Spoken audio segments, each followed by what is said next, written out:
वक्त की एक और बड़ी खबर, स्वामी प्रसाद मौर्य ने फिर से एक बड़ा ऐलान कर दिया है। विधान परिषद के सदस्य पद से यानी कि एमएलसी की जब इस्तीफा दे दिया और पत्र लिख करके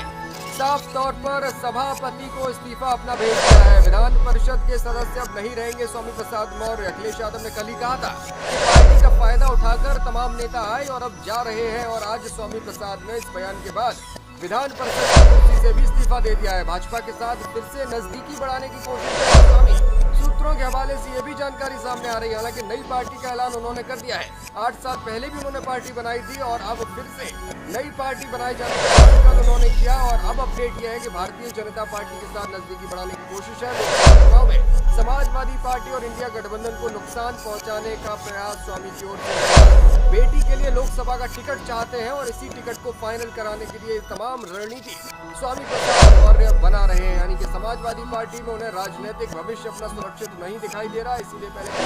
से इस्तीफा दिया और अब एमएलसी की कुर्सी से भी इस्तीफा दे दिया। ओपी राजभर ने पिछले दिनों कहा था कि अगर स्वामी को इस्तीफा देना ही है कुर्सी से दे देना चाहिए, और आज स्वामी ने वो भी कर दिखाया है। स्वामी प्रसाद मौर्य अब विधान परिषद के सदस्य नहीं रहेंगे, एमएलसी नहीं रहेंगे, उन्होंने इस्तीफा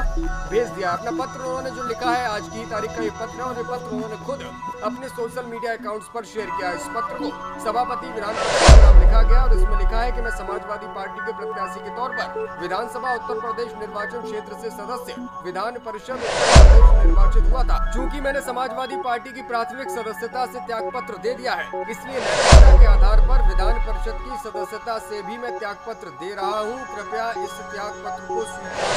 कृपा करें, और स्वामी प्रसाद मौर्य ने इस पत्र के नीचे अपने हस्ताक्षर किए हैं, यानी कि स्वामी प्रसाद मौर्य ने विधान परिषद से इस्तीफा दे दिया है, वो एमएलसी नहीं रहेंगे। नई पार्टी को बनाने का ऐलान उन्होंने कल किया, आज एमएलसी की कुर्सी से भी इस्तीफा दे दिया, और इससे पहले अखिलेश यादव पर आरोप लगाते हुए उन्होंने राष्ट्रीय महासचिव का पद जो समाजवादी पार्टी में था उससे भी इस्तीफा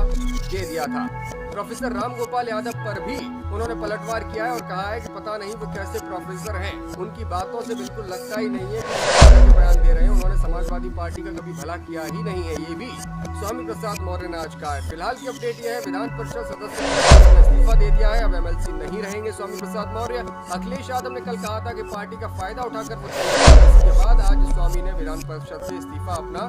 दे दिया है। भाजपा के साथ फिर से नजदीकी बढ़ाने की कोशिश भी चल रही है, ये भी सूत्रों के हवाले से अपडेट आ रही है, क्योंकि बेटी के लिए लोकसभा का टिकट वो चाहते हैं भाजपा का, और इसी टिकट को फाइनल कराने के लिए तमाम कोटे वो सेट कर रहे हैं, तमाम रणनीति बना रहे हैं। अगर भारतीय जनता पार्टी के साथ उनकी अंदर खाने डील हो जाती है तो फिर वो अपनी नई पार्टी तमाम उन सीटों पर उम्मीदवार उतार सकते हैं जहाँ पर समाजवादी पार्टी मजबूती से लड़ने की स्थिति में हो, यानी वोटों का बंटवारा सेट करके भाजपा को फायदा पहुँचाने की कोशिश उनकी ओर से की जा सकती है, और इसके एवज में उनकी बेटी संघमित्रा मौर्य को समाजवादी पार्टी के खिलाफ भाजपा फिर से प्रत्याशी के तौर पर उतार सकती है और उनकी सेट कर सकती है, यानी कि अंदर खाने तमाम डीलें चल रही हैं, और इन डीलों का जो सार है वो तो तब समझ में आएगा जब लोकसभा का चुनाव बिल्कुल या फिर चुनावों के परिणाम सामने आएंगे। फिलहाल की अपडेट ये है कि स्वामी प्रसाद मौर्य पहले समाजवादी पार्टी से इस्तीफा दे चुके हैं, सदस्यता से इस्तीफा दे चुके हैं, और अब एमएलसी पद से भी उन्होंने इस्तीफा सौंप दिया है।